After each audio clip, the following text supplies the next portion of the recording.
But our next speaker here now is Andrina Wafer, who is Head of International Mobility and Prior Learning at Quality and Qualifications Ireland, QQI.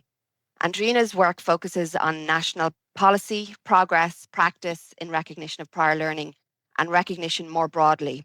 She's currently leading work in scoping national approaches to RPL and recognition alongside reviewing and refreshing QQI policies, criteria and guidelines in this area. As head of NARC Ireland, Andrina has a particular interest in the connections between RPL and fair recognition processes, especially in terms of supporting mobility, inclusion, and the realisation of potential for all learners, including refugees and migrants. Andrina is also very actively engaged within both the national and international RPL community through her work with the European Qualifications Framework Advisory Group, where she reports on national progress, as well as through participation in numerous projects, working groups, and publications relating to RPL and recognition. Importantly for today's event, Andrina is also a founding and active member of the RPL Practitioner Network, and we are very pleased to have her with us this afternoon. Andrina will now provide a QQI national and global update, offering insights into current developments, emerging priorities, and the wider context shaping RPL policy and practice. So Andrina, thank you again for joining us, and I'll hand over to you now.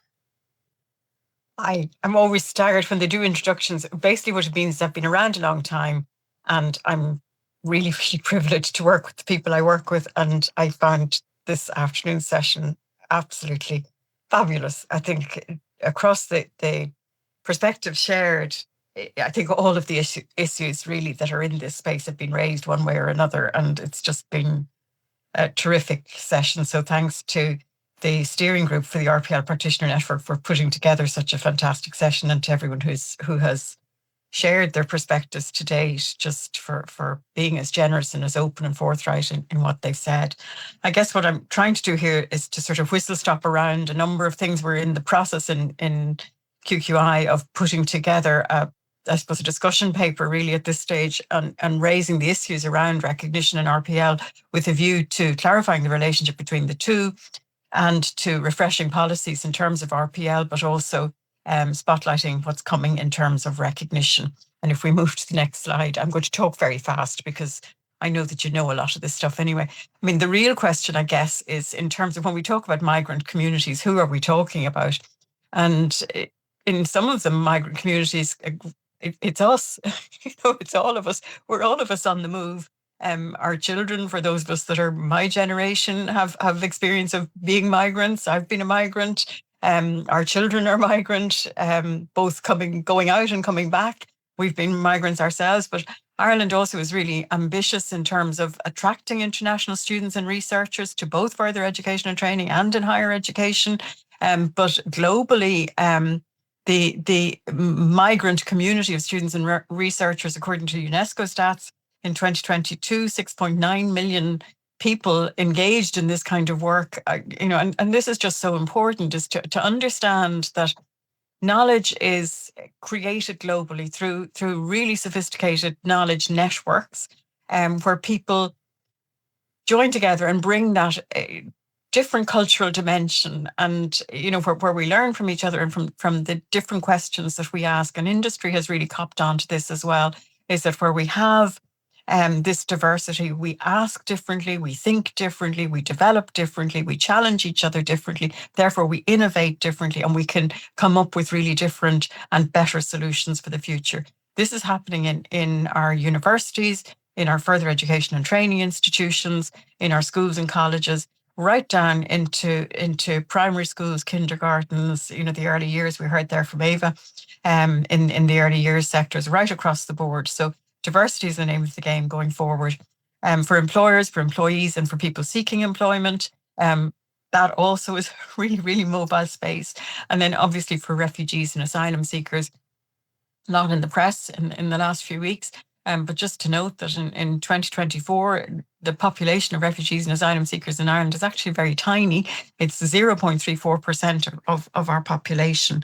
In terms of the mobility of students across Europe and North America, 4 million students in Europe and North America are sort of internationally mobile. And as a destination for students and researchers, we attract as a region over half of the internationally mobile people across the world. And it's that's a very, very competitive market. And there are things that make it so and that we protect in terms of going forward. So if we move to the next slide.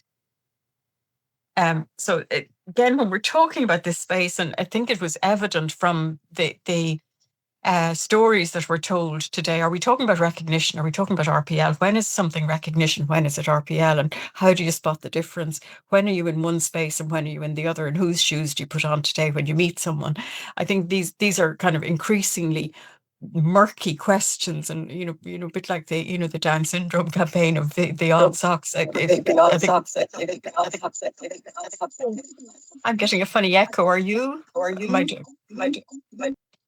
Shall I try putting on a? No, you're okay. It wasn't you, Andrina. If we could just ask everyone to keep their mics off. Thank you very much. Sorry, I could be doing anything now. No.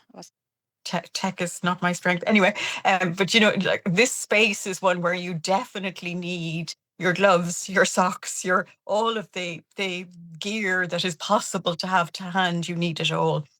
So essentially, in terms of structures and legislative structures to guide us in this work, there are a few things in the sort of the global space, the European space, the national space that guide us.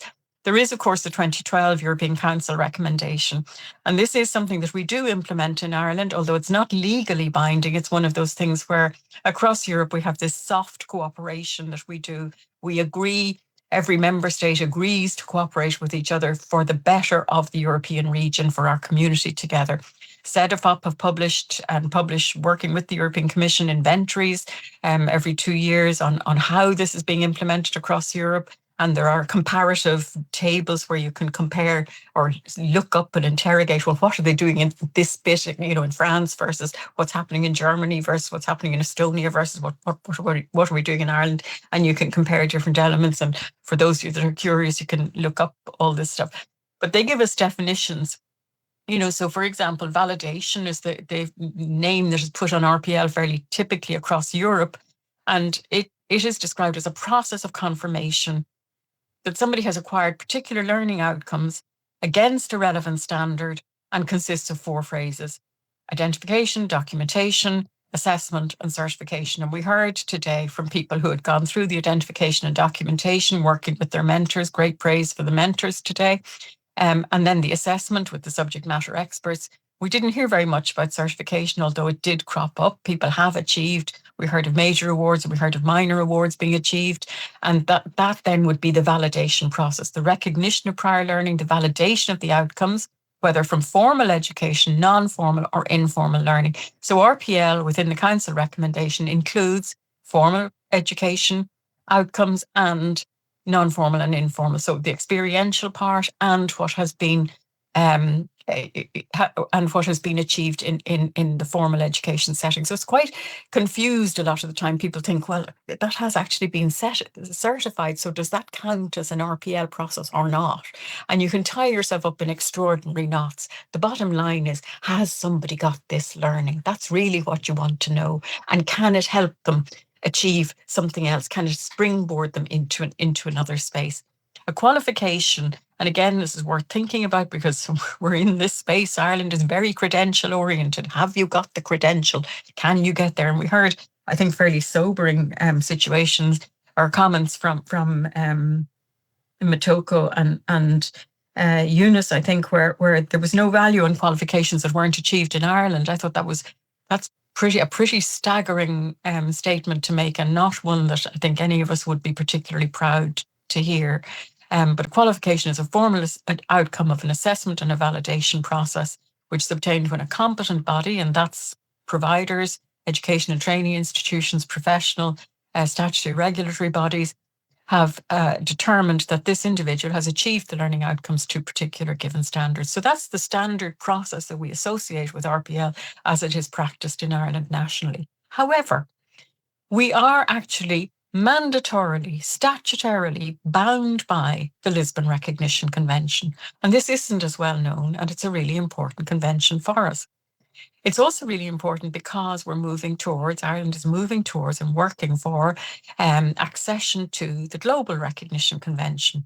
So across the world, there are 5 recognition conventions, and the one that governs Europe and North America is the Lisbon Recognition Convention, but there are 4 other recognition regions. And the wonderful thing for that, from a migration perspective, is that when everybody in every jurisdiction has signed up to a recognition convention, it will give us a network of information where we can log in, contact somebody in another jurisdiction, an ENIC-NARIC type centre, get information on provision, on the education system in that jurisdiction, on the learning outcomes, on the quality assurance associated with particular kinds of provision and so on, in order to better recognise and more easily recognise qualifications and learning experiences achieved in other jurisdictions.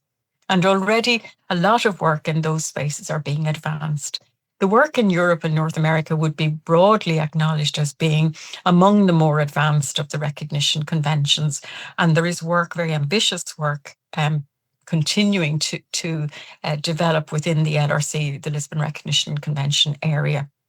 Some of it, very exciting. The latest piece of work that we'll be embarking on now in the next year or so is all to do with substantial difference, and I'll explain that in a few minutes. So within the LRC, when Ireland signs up to the Global Recognition Convention, and there's a fair bit of energy going into looking at that, but when we sign up to the GRC, the Lisbon Recognition Convention will still remain as the dominant convention for us because it's our region. We're part of the European continent. So that's the one that really matters for us to pay attention to. The Lisbon Recognition Convention was written in the 1990s. It didn't stop there, obviously, because there's so many exciting things that have happened since then, new technologies, new developments across systems and all the rest of it. So it has been developed and updated by what they call subsidiary texts, and the subsidiary texts are also very important. And they do include advice and recommendations on things like RPL and other elements. And the discussion paper that we're preparing in QQI will update on a number of those elements to sort of help try and bring everybody to the same page in terms of understanding how they all work. So recognition, a formal acknowledgement by a competent authority of the value of a foreign educational qualification with a view to access to education or employment opportunities. And while the LRC is principally concerned with higher education qualifications, it also includes access qualifications. So an access qualification in our system means any qualification pegged at level 4 or 5 upwards. So that only leaves us outside of the convention in terms of qualifications from levels 1 to 3. And do you know what? When we're doing one, we might as well do the lot. So we tend to think holistically in Ireland and in a fairly generous spirit in relation to our framework. It doesn't make sense to leave the first 3 levels out. Why would we do that? So we'll approach it sensibly and coherently. So each party, that's Ireland, shall recognise the qualifications issued in other parties, that's within the LRC community, meeting the general requirements for access to higher education and so on. So we're supposed to recognise the qualifications that are provided in other parties to the LRC. Why is that? Because to be a party to the LRC, you have to meet certain baseline criteria. There's quality assurance, there's an advanced education system, there's clarity around that. There's a freedom of information and so on that pertains to education and training provision, unless a substantial difference can be shown between the general requirements for access in the party in which the qualification was obtained and the party in which the qualification, the recognition for the qualification is sought. So what's a substantial difference? A substantial difference is something that would stop you succeeding in the purpose for which the recognition is sought. So if I come along with a particular qualification and you examine it and you think, looking at it, with as much generosity as is possible to look at it, and you think, well, actually her qualification, it only took her 3 years to get that one or 2 years to get that one, it's 4 years here. Is duration a substantial difference? Not necessarily if the learning outcomes are comparable, but if there's a whole block of essential learning that is missing, you might say, well, do you know, Andrina, now, if you come up against, whatever kind of situation, you're going to find yourself missing the essential learning for this. So we need to find a way of filling that gap. And I might turn around and say, oh, yeah, that's true, but I worked for 3 years in such and such a circumstance, and therefore I have this knowledge. And you say to me then, oh, well, we can RPL you for that. So here's where RPL and recognition come together. And you then look at the evidence I can present to you for my experiential learning that helps to meet the desired learning outcomes that close off the substantial difference. Alternatively, you might look at the substantial difference and say, you're not going to cut it there. We need to do what's called a period of adaptation. So you need to sit by Nelly with an established practitioner in the Irish situation and work your way through and develop those particular skills. And then we can assess you again, and then off you go. And that can make a particular difference there. And we saw I think it was in Ava's example, where it was very clear difference between what was required for academic recognition and what was required for professional recognition. So she was deemed absolutely to have met professional or academic recognition. Her master's degree was recognised as a master's degree in Ireland, obviously. But from the perspective of the professional recognition standards for working in the early years sector, there were obviously differences that she would just have to close off, which she duly did. And now she's working and obviously bringing added value because of her master's qualification, which is an impressive achievement and obviously a big gift to the work that she's doing. There is a manual which supports flexible learning paths, including RPL. But the focus in it is really around documented or certified outcomes of RPL processes, which allow then for international recognition. It focuses more on the recognition of the outcomes of RPL rather than on how to actually go about doing RPL itself. Within the Global Recognition Convention, and I see somebody there has their hand up. I think we're going to take questions at the end, just to be confident about that you're not being ignored. Within the Global Recognition Convention, there are definitions for prior learning and for substantial difference, which is very much welcomed within the broad recognition community because that is new. But the unfortunate thing, or the thing I'm a bit sad about, but again, it's clarified within the operational guidelines for the GRC, is that prior learning isn't mandatory within the GRC. So not everybody has to do it. It's one of those things which state parties may do, but they don't have to do. It's not a shall do, you may do it. And I thought, oh, rats, why don't we just make it mandatory? But the difficulty with that is that the degree of implementation globally is not as developed as it might be, for example, across Europe. There are certain jurisdictions where it's absolutely not permissible, where there's no recognition, and in other jurisdictions, obviously, it's much more developed and sophisticated. So there are differences in this. I think the ambition that is there in the GRC in relation to recognition, including RPL, is very heartening, and some of the work, the discussion papers around it are also very helpful for us. And that we will probably, I think, nationally, because of the maturity of practice in terms of RPL and indeed in recognition, I think it would be helpful for Ireland to sort of try and rise to the opportunities that are there as in sort of the higher level opportunities or the more ambitious opportunities, rather than to settle back. I think that the space is there for us to be more ambitious and that we should go for that as best possible. Can we move to the next one, please? Yeah, I'll move that on, Andrina, just to maybe keep a little eye on the time, if that's okay. I'll gallop. Okay, so what's in it for us? Obviously, Ireland is very ambitious, as I said, in terms of all this. One of the things to note, I mean, it's been commented already, social inclusion, lifelong learning, also our ageing population. 1 in 3 of us will be over 60 by 2057. 700,000 people will be over 80. 2057 is not all that far away. My children are now in their 20s. I never saw that one coming. For those of you that are babies born now, they'll live to be 105. So the time gallops very, very fast. And there's also the principle that diversity begets stability. It's the fundamental principle of healthy ecosystems. And, we need this. Moving on. So our legal mandate, we've got lots of things going in Ireland for us in terms of both recognition and RPL. And we've got our framework, we've got a legal mandate for this. It's thin enough, but it's there. It's not something we can avoid. We're aligned as a qualifications framework to both the European qualifications framework, to the European higher education area, and we implement the Bologna cycle. And all of those things are very, very helpful. So there is a consistency and a high regard for our education system and for our qualifications framework. We've got the essential transparency tools, we've got award types, indicators and standards, a very established and transparent quality assurance. We're registered, and our programs and so on are registered on the DCAR, the European Register for Quality Assurance. The transparency tools in terms of diploma supplements, certificate supplements, credit systems and so on, all there.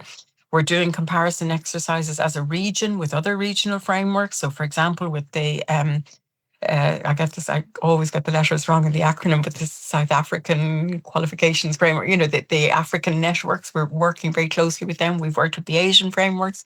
So again, Europe is very ambitious in that regard and does very close work with other regional framework areas to look at how can Europe compare with those in order to support mobility so that we can better recognise and more fairly recognise the learning that people have achieved from other jurisdictions. We have the NARIC network, and again, even though we're a tiny NARIC in NARIC Ireland, we collaborate very closely with our partners in other jurisdictions. We have a national policy framework, and when I say a framework, I mean that it operates across further education and training, across the community sector, across higher education, and within QQI and with the government across the broader government framework. Great excitement about the new FET strategy. Delighted to see that coming. We have the IEM, the International Education Mark, with the codes of practice for higher education, the symbol Trusted Ireland that again gives confidence for international students and researchers coming to Ireland, gives them confidence in the quality of experience that they can expect. Moving on, thank you. Am I doing well? That's very good. 2 slides in 3 minutes. So some general principles. I think these are always the things people are interested in. And these are kind of common sense, really, but learning that has been previously achieved should not be repeated. So we shouldn't be hearing stories of people, I'm a qualified this and I have to go back and start at level 4 or 5. That just doesn't make sense unless you're pivoting. Sometimes because of substantial difference, people have to, it appears like a step backwards, whereas in fact you're taking a part of a jigsaw puzzle from one jigsaw and slotting it in somewhere else. And that's kind of a transfer system. And it's not repeating the learning, it's just adapting it and reusing it. And we have to be flexible enough to be able to do that in a way that really respects the dignity of what somebody has already achieved. And I think that process has to be a very dignified and respectful one, and also a very transparent one. Again, one of the things that gets talked about a lot across the NARIC community is this notion of a generosity in approach, the presumption of innocence. Recognition is fair, but it's not at any price. Not everything can be recognised, and indeed not everything should be recognised. We don't want to live in a society where everything we do is weighed and measured and accounted for and documented. That robs us of our humanity. There needs to be a generosity in all of this.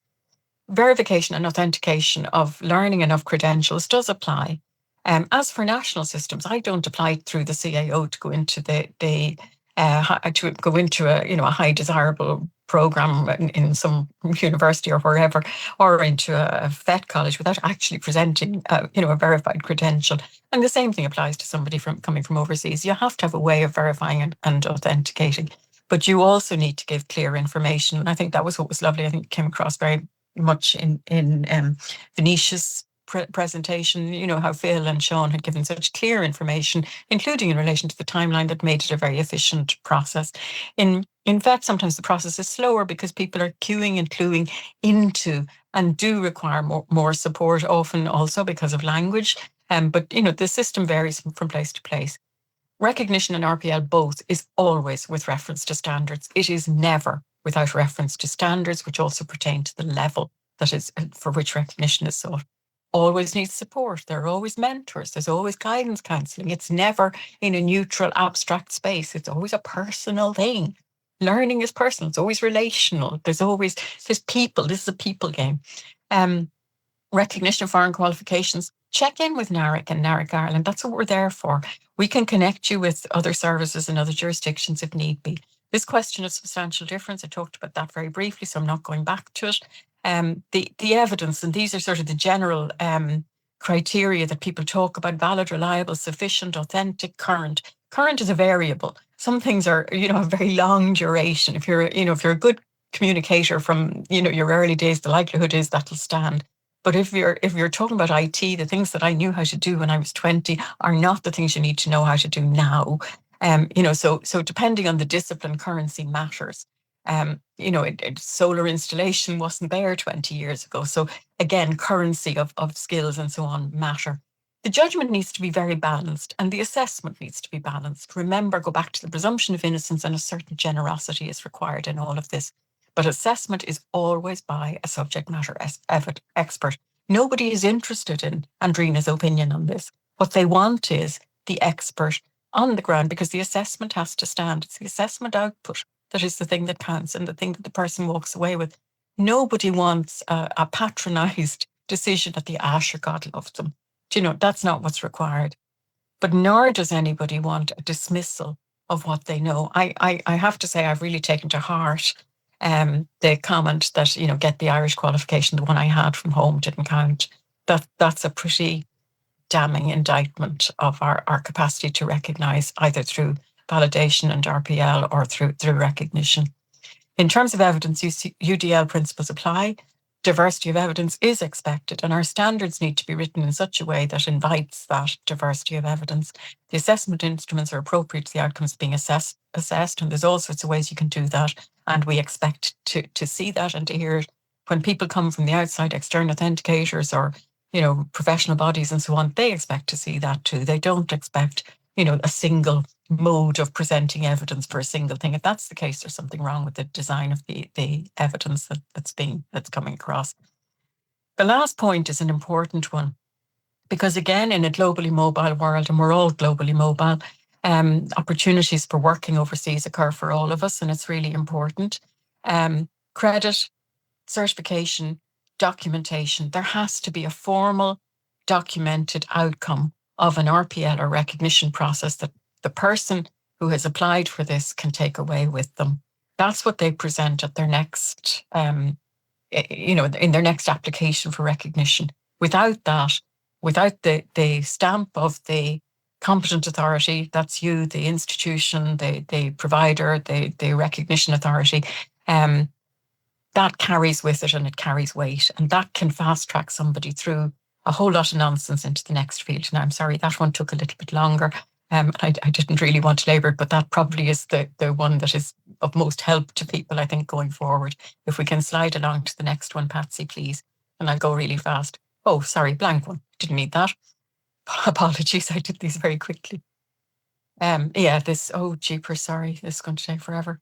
Look, you can read this faster than I can talk. And it's all there. You don't need that. Come on. We'll move on to the next one. Thanks, Patsy. I know you're under time.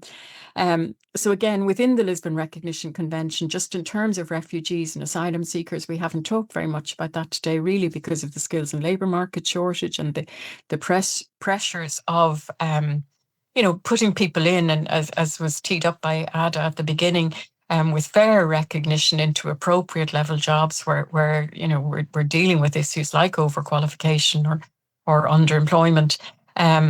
It is important also to acknowledge that there are people who come, and that the LRC and the GRC and all of the other recognition conventions all carry in Article 7, consistent across them all, the obligation on us to provide assessment fairly and expeditiously, assessment and evaluation for the qualifications and learning of refugees and asylum seekers, for access to higher education, to further education programs, or to employment activities, even where the qualifications cannot be proven through documentary evidence.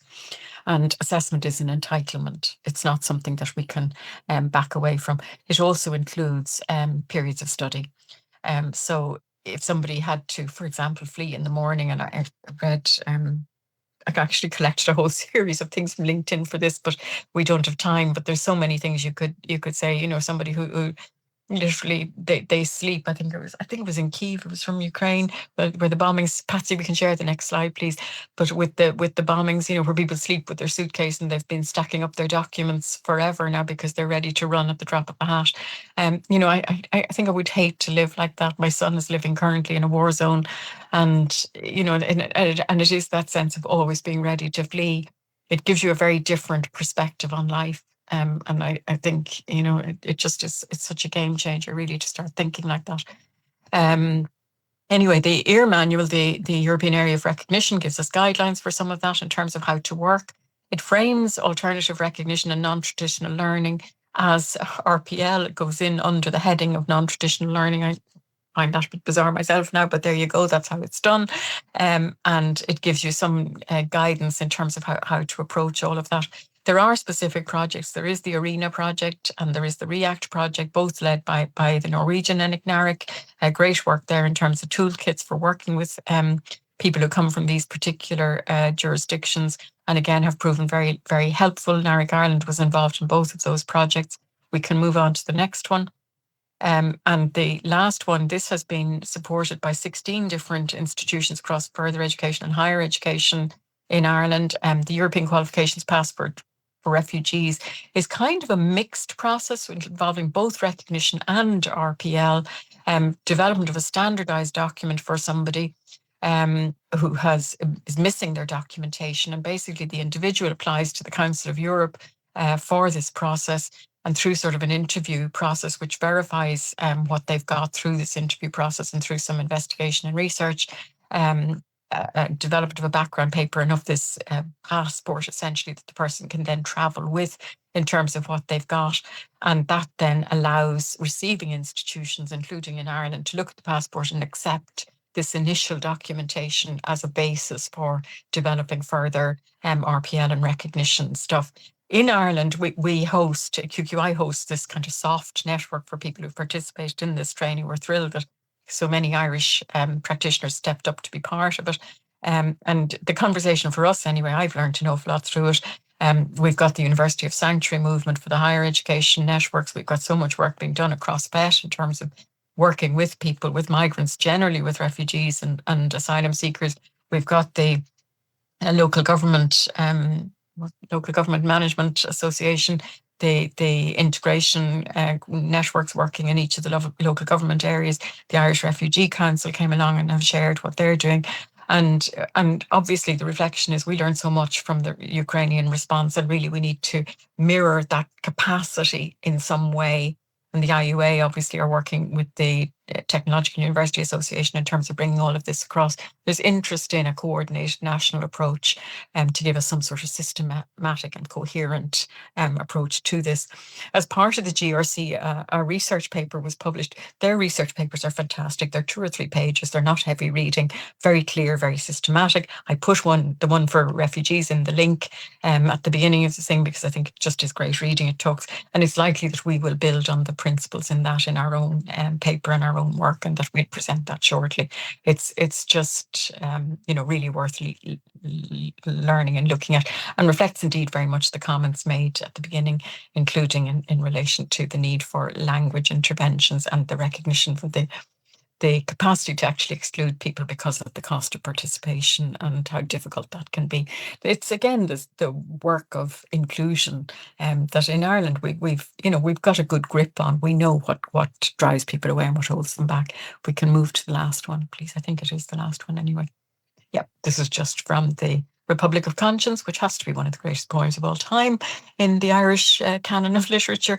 And and it is that thing where we all learn from each other, but we learn also from, from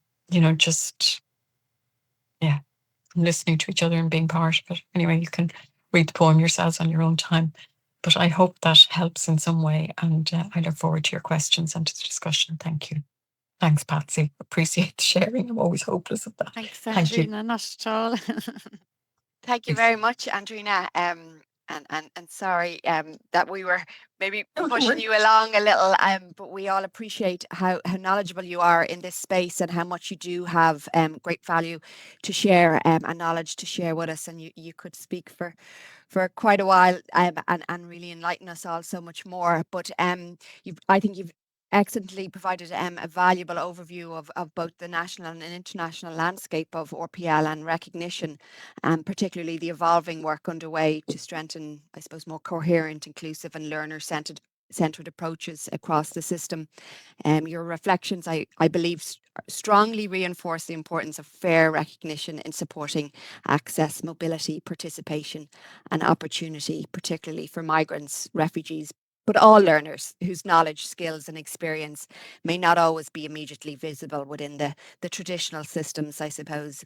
Thank you also for highlighting the ongoing policy development work, the international dimensions of this agenda, and the importance of continued collaboration across institutions, sectors, and of course, practitioners. And thank you, of course, I suppose, for your continued leadership and long-standing contribution to the RPL community, including through the RPL Practitioner Network. We very much appreciate your time and contribution today. And now, without further ado, I'm mindful of our time, but I'm going to pass over now to Dr. Ciara Staunton, who's also a member of the RPL Practitioner Steering Group, but is also the director of the RPL and Higher Education Project. And Ciara has been kindly monitoring the chat, but she will facilitate the Q&A session now also. So we welcome your patience for staying with us, particularly for this length of time, and are now really hopeful that you might have some questions or observations for any of the speakers or panels today. Thanks, Christine. And in the interest of time, most of the questions, there's no real questions in the chat, I'm going to say, but just a lot of praise and thanks to all the speakers, to the learners, how inspiring they are. Big thanks to Andrina and Ada at the start. There is so much information. I think people appreciate the slides, and the recording will be made available because the presentations really have some critical information. I am very conscious of time. I do appreciate that Justina had her hand raised at one point during the conversation. So if people would facilitate Justina, if she's still here, to ask her question, we would welcome that. And if anyone else would like to ask a very quick question, please feel free to do so. Justina, people may have had to leave. Christine, go ahead. Yeah, I'll just pose one question maybe to Ada, if Ada is still with us. I suppose whenever she was looking across, the research that has been completed and the report, I'd be interested if there were differences across the EU countries in how recognition and labour market integration supports are operationalised and organised, and how may Ireland potentially learn from that? Yeah, absolutely. So we have loads of what we always call good practices in our report that I will share, and that I'd encourage everyone to read.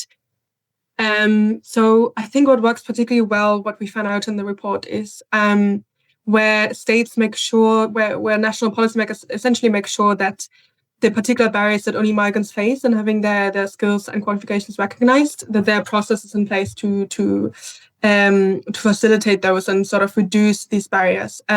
So, for example, I remember France has I think they called it a recruitment job simulation exercise, where they work together with employers to, instead of requiring formal qualifications, or maybe where not all formal qualifications can be met, they essentially simulate job-specific exercises where they check with the applicants, if they're migrants or otherwise as well, if they have the skills necessary to exercise the job. So they do these like situational exercises as part of the recruitment process, which have proven very beneficial and in addressing some of these barriers. But there are many more interesting sort of case studies and practices from other countries. That's just at the top of my head, which I can happily talk about at another time. But for sure, they're all in the report that I'm happy to share.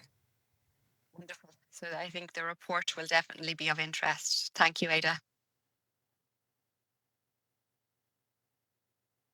Thanks, Ada. And again, as I say, just to reiterate, all very positive comments in the chat rather than questions. There was just one question that came in from Alan Ross, if you're still there, just that your observation from Andrina's presentation that RPL provision with migrant workers seems to require additional levels of practitioner specialisation and workload. And the question he poses is, does this require requisite policy provisions? I guess that's for you, Andrina. I think that's true, Alan. I think there is a requirement. I mean, it was clear. What has been clear is the issues around language. For example, the GRC research paper points out some of this. Financial supports, language, equity provisions; those are essential. The navigation of guidance, cultural. If you land in a foreign place in another country, you have to make sense of the system. So even on a basic level, establishing the fundamentals take time, and and sometimes mobility is highly desired and a choice, but sometimes it isn't. So there's a lot of consideration that goes into that. So yeah, I think there have to be particular acknowledgements within policy for that. I think Siobhan also raises an interesting one, is what kind of boundaries do you put on generosity? You have to maintain the standard. Standards have to be met. And the question to me is around this issue of substantial difference. And I think the work that is going to come out from the consideration of the NARIC network now will be particularly interesting in that regard and will help. But it is around that is, like very few people do their job in exactly the same way. And we need to move out of that. Can I weigh it? Is it exactly 2 ounces and 4 pounds? Or, like what band is acceptable here? That people can get very tied up, I think, in the absolute precision on something and, percentages and, all this kind of stuff. There needs to be a professional judgment that is permissible in all of this and that is supported and balanced across the range of assessment that is provided within something. I think those are 2 great points and certainly worth taking away. Thanks, Andrina. And I think I'll pass it back to you, Patsy, to close. Yep, Again, the comments are just to please. thank the speakers. I think people have been really engaged and challenged by the conversations and the topics. So hopefully people can pursue those conversations and we're all inspired and prompted to do more in this space. Back to you, Patsy. Brilliant. Thank you. I'm having trouble with PowerPoint Live, but it's not too bad at the very end of the day. And I'll just share this slide. And all my thank yous are in my speaker notes, which are all in PowerPoint Live. So if I forget anyone, I suppose first off as well, just to say this, don't forget about us on LinkedIn. If anyone is in there, give us a follow on LinkedIn. It's the network is open there to everybody to join, and the links are in the presentation that we'll circulate. A date for your diaries as well is the RPL Practitioner Network in-person event on the 11th of November in Tullamore. So we will be sharing save the dates and so on. We'll give you a chance to get over the webinar first, and then we'll circulate more information. I can't remember why I put the RPL and FET network there from ETBI, maybe just to draw everyone's attention there to the network, but also to the PLAIO publications. There's a link in there, and there was a webinar on yesterday, and you will find the links to those and the recordings and some really, really interesting articles and journals from across the sector and from lots of different countries, including Ireland, which are always very well represented in that space. You'll find that on the PLAIO page, which that's Prior Learning and Assessment Inside Out. That's what PLAIO stands for. And I suppose just to thank everyone for attending, and I'm definitely going to exit out of this so I can see my notes. I suppose I want to thank, first of all, not just Andrina, but QQI as well, who are always big supporters of the network. we wouldn't be able to manage our events without them. And Andrina in particular for her unwavering support always for all things RPL, for all things the network, for all things FET, and from my personal viewpoint, HE, ComEd, you name it, she's there for us. Thanks very much to Ada for coming along and speaking at relatively short notice as well in a very busy schedule. And thank you so much. It was a really, really engaging and interesting presentation. And I'm looking forward to going back and actually looking at the recording properly, because when you're involved in organising, I found myself kind of distracted by trying to keep things on schedule. So I will watch it all, maybe with a nice cup of wine after this webinar. Thanks very, very much to Orla Kelly and Maria Casey from the RPL and Higher Education Project. You were amazing with all your tech help and support. And to Laura Fitzpatrick from FES, the Further Education Support Service, for all the technical support with things like the videos and the recordings and organising all that over back. A lot of work goes on behind the scenes. To Caroline Good for facilitating the learner chat. It went so well. It was lovely. It was like a little fireside chat and I loved it. Linking in with Matoko, and to Siobhan Murray from Donegal for organising Eunice to come and speak to us as well. Our learners, you're the biggest thanks. The biggest thanks goes to you all. Siobhan, you've been brilliant. Siobhan McGee is my little right arm when it comes to things like this as well. Thanks, Siobhan. Thanks very much to Pamela Latimer from Longford Women's Link and Ruby Cooney from Aentus, and for all their support in organising Eva to speak and her wonderful recorded interview. And last but not least, I suppose thanks to every single one of you for attending. I'm actually blown away by the numbers that so many people were registered and that so many people actually attended. It was amazing, and I wish we had more time for chats and conversations, and maybe next time we'll make it a 2-hour webinar and give everyone a little break or something in the middle and make sure we have time for those lovely conversations that we have. But as Catherine Fox always says, continue the conversation on LinkedIn. And we still have 53 people there at nearly 4 o'clock on a Friday afternoon, so we're not doing too bad. So thank you very, very much, everybody. I hope the sun shines wherever you are. Have a wonderful weekend. And we will see you the next time. We will communicate everything out to you shortly by email. Thanks a million. Thanks. Well done.